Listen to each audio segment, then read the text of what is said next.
Yeah, 2016 was not like that for everyone, okay? Especially if, like me, you were a teenager and or a brown queer person. So welcome back to Brown Girl Tea with Pri, the series where we discuss topics like this through a brown girl perspective. And today for my drink, I am having haldi doodh because I'm in a very Indian time in my life, and I also spilt half of it before I started filming. So let's start by talking about what was the actual appeal of 2016?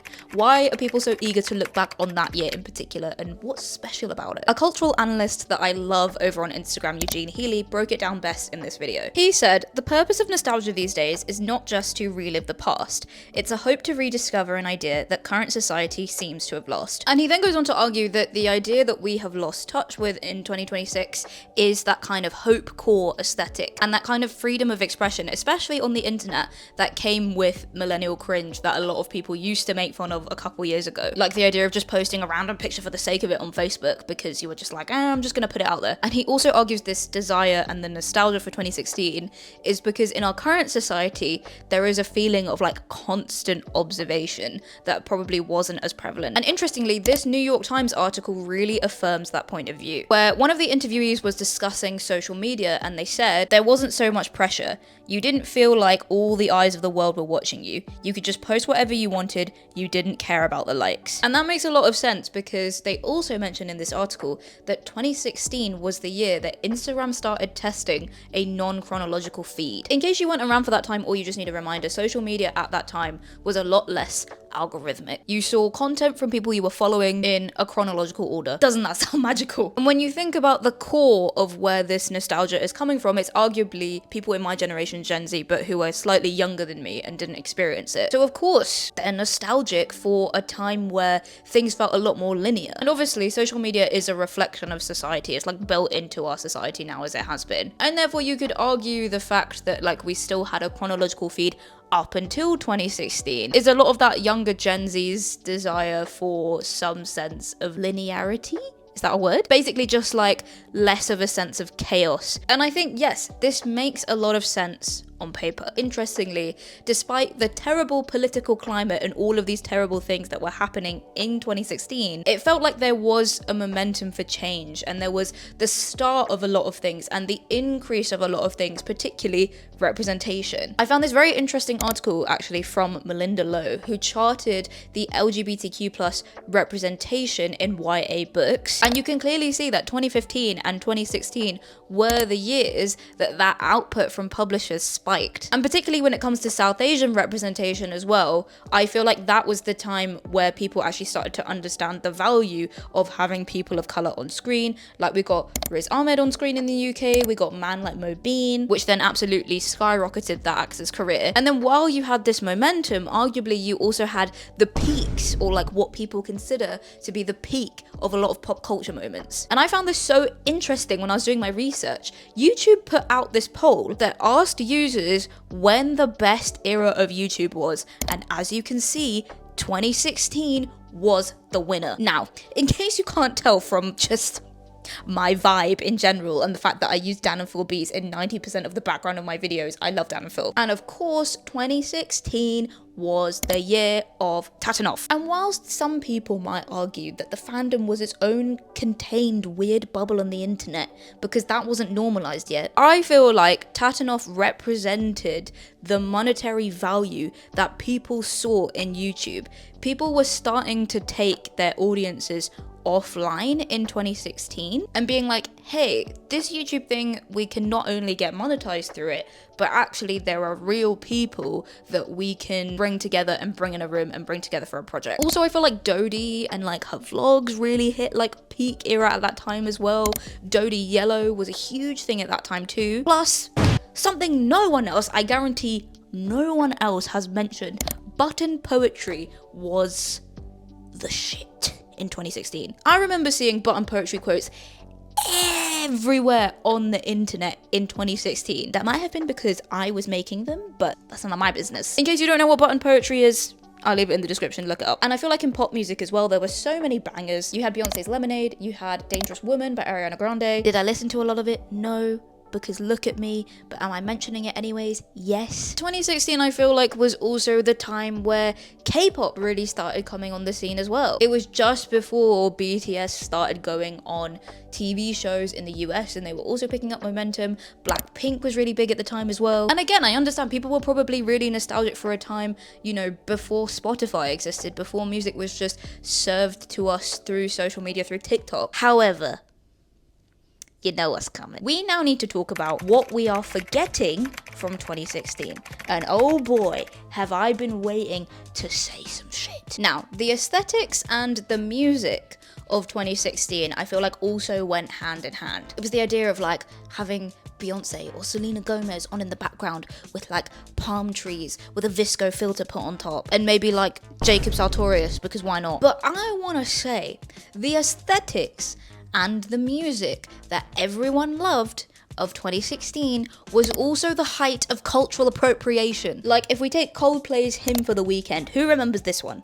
Where Beyonce was in, I believe, a lehenga and had all of the typical South Asian jewelry, like the nose pin, and she had the chunni over her head, like covering her face. And then Coldplay were just in India. It was a big point of controversy because the way they were portraying India was not appreciation, it was fetishization. And I think a really good contrast to this from modern day, to go on a slight tangent for a minute, is Fujikaze's Grace, where they're showing what India is actually like, and the pop star himself is not separated from the environment or from the people. Coldplay's video, on the other hand, I remember when that came out and I was actually in school, and I remember watching it and being like, I don't know about this. South Asian representation at the time was so minimal, which we're going to discuss more in a bit, that I think everyone was just happy that there was some kind of India represented on screen, but it all felt so strange and slightly off, and I think that gut feeling is what made me be like, okay, this is India through the point of view of white people. And the other main aesthetic sort of within the 2016 aesthetic was the Kardashians that really dominated that time. I think they really hit their peak. And whenever I have seen videos about 2016, I'm like, do you all not remember the Kylie Jenner lip kits? And everyone was trying to make their lips bigger, and people were putting cups around their lips to try and make them bigger, and then people had to go to the hospital because they had stretched their lips so much. And also, why are we forgetting that the whole reason they did that in the first place and wanted to make their lips look bigger was to appropriate the features mostly of black people and black women? And again, that was the time where BBLs and stuff like that really started to take off because of Kim Kardashian. And I remember another big controversy at the time was that Kylie Jenner was wearing a do-rag at New York Fashion Week. So yes, things may have felt simpler and more open, but I think that also gave people, and particularly celebrities, a lot more leeway to just do stuff like that without any repercussions. And because there weren't that many voices of people from the global majority who were actually listened to online, I feel like a lot of celebrities like the Kardashians who were white passing or were white were just able to do that stuff. Like, I think representation as well is just never taken into account in the 2016 nostalgia at all. Like, I wasn't able to access stats from 2016, but 2017, Ofcom did a report on on-screen diversity on BBC 1 and 2, which, in case you don't know or you're not from the UK, are one of the two biggest channels in the UK, I'd say. And they monitored the percentage of representation across those two channels, across all the ethnic minority groups in the UK, where they said the representation was 5.7% black, 3.2% South Asian, 1.8% mixed race, and 1.8% from other ethnic minority groups. And I've mentioned this in a video before, but representation for South Asians was still so bad following that year that in 2022, South Asians were reported to be the least represented group on TV. And yes, I know I mentioned that YA LGBTQ+ books were really on the rise in 2016, but do you all think something like Heated Rivalry would have been able to be put out in 2016? Absolutely not. Like, we just about managed to get Yuri on Ice in 2016 with slight gay undertones, to the point where half of the internet on 2016 was just debating whether or not Yuri and Victor were actually gay, and debating whether or not Dan and Phil were actually gay. Those were the great debates of our time because LGBTQ+ representation was so poor that we really had to go swimming. We had to go searching through those minds, okay? We had to go searching through the AMVs, through the Dan and Phil edits to be like, they held hands. And speaking of being online in 2016, why is everyone acting like it was the magic golden age of social media? It was not. 2016 was really not this magical era for like freedom of self-expression and allowing you to be yourself online. Like in this Scroll Deep video, right? They said it was the time where the alt-right and 4chan users really started flooding the internet and really started quote-unquote infiltrating the quote-unquote normal parts of the internet, and I feel like that was correct. Like, social media companies really did not know how to handle this, and I think this ties back to what I was saying earlier, right? When it comes to cultural appropriation and cancel culture and bullying culture, they all tied together. Because yes, it may have been the start of a lot of things, but it was also the start of people learning that actually you can't just say whatever you want on the internet without any repercussions. Like, loads of celebrities started leaving social media because they were receiving so much abuse. No one is talking about how Gerard Way left Twitter in 2016. And I even remember Superwoman had to do a video about how she as a brown woman was receiving so much hate and all this bullshit on the internet. And yes, something we have not mentioned so far, Vine. Vine culture, memes were a very big deal. And I think a lot of people often look to Vine as the place where you could freely express yourself without any repercussions. But do you all not remember the Don't Judge Me challenge? That was between 2015 and like 2017. So yes, whilst there was one side of the spectrum where people were just doing stupid stuff like Damn Daniel,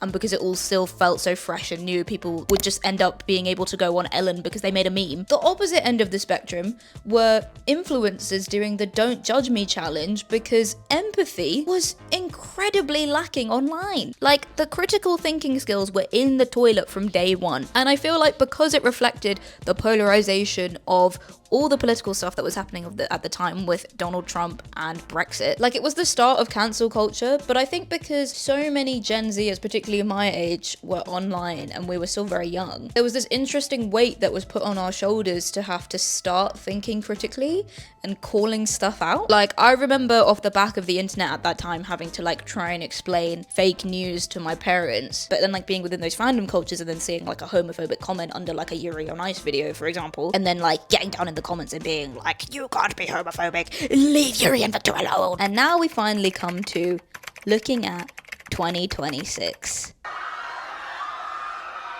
Now, I am absolutely not going to bullshit you and be like, 2026 is so much better than 2016. That's not the point of this video or this discussion. Instead, I feel like what we're currently living through are the repercussions from everything that started in 2016, like Brexit, like Donald Trump, Donald Trombone Champ, like the intense polarization of social media, and also just the terrible damage that AI is causing to the world and the planet. However, I do want to highlight a couple good things, because look, it's not a Poet Pre video if I don't send you off on some good note. Firstly, and the big one that I think everyone is forgetting, liking anime and K-pop and anything from East Asian culture is far less stigmatized now. Like, I know there's so many memes about it, and I know people my age and slightly older than me are like really shitting on a lot of the younger people who like anime and are able to like go and like all this stuff out in the world and not be bullied. But 2016 was the start of these things becoming more accepted, as I touched on. But with anime especially, you know, stuff like Your Name really hitting the box office made people be like, oh, wow, this is cool. And as I mentioned in the previous Brown Girl Tea with Pre episode about representation in anime, because anime and K-pop have become more globalized and normalized, it means more money is being invested into pushing it out to more people in the West, and it's become more globalized, so we have more options. We have more things to watch now. We have more things to consume, to escape reality, which is great. Especially in 2026. And I think off the back of that, we are forgetting that there is such a better acceptance right now of the complexities of being human in general and the acceptance of complex identities. 2016, because it was such a fresh time for YouTube and like internet culture, there was still a huge emphasis on having that kind of like shine and sheen. And if you were a bit more human, as I mentioned, for example, like with Superwoman, and you showed the realities of what it was like to be that big personality and have all that stuff going on, it was seen as very abnormal, and I think a lot of people didn't actually want to hear it, which, if you're in the fandom like me, another very obvious example of this is Dan and Phil. Having to maintain that image is a lot of the reason why they were stuck in the closet for so long. But I think because Gen Z from 2016 to now has been able to carve at least somewhat of a path of like empathy and openness, at least in like most nerdy spaces online, it's also carved out a path for a lot of people to come up from the ground, you know? Like me, for example, I don't think I would have been able to start my YouTube channel in 2016, but the increase in the number of people who look like me over the years, like I feel like at the end of 2025, I came across so many cool South Asian content creators who also make nerdy content and like talk about anime. Like, it is lovely. You can't tell me that in 2016, the only comments that we would have been getting if we started this now would have been racist comments. And off the back of that, the final thing to remember, because my day job is actually a social media manager, right, is that everything is currently swinging back in the opposite direction. I read so many like trend and culture reports and also have just like seen this firsthand in that, yes, AI slop might be everywhere on the internet, but people are actually, as a result of that, taking their interests offline more, getting off social media more, which I think, you know, we can romanticize the 2016 version of social media all we want. But realistically, if the main thing that you are craving from 2016 is that sense of culture and community and connection, the best way to get that is just to go and talk to people. And this is also more of a note to me as well than you. So if you want to keep the discussion around representation and nerdy stuff going, you can check out the last Brown Girl Tea with Pre episode where I talked about anime representation here. Or if this has actually made you look forward to 2026 a little bit and you want some more media to fill your time with this year, you can check out the manga, anime, and books that I am most excited for that are coming out in 2026 here. And as always, I hope you're having a lovely day living your best nerdy and authentic life, and I will see you over there in the next video.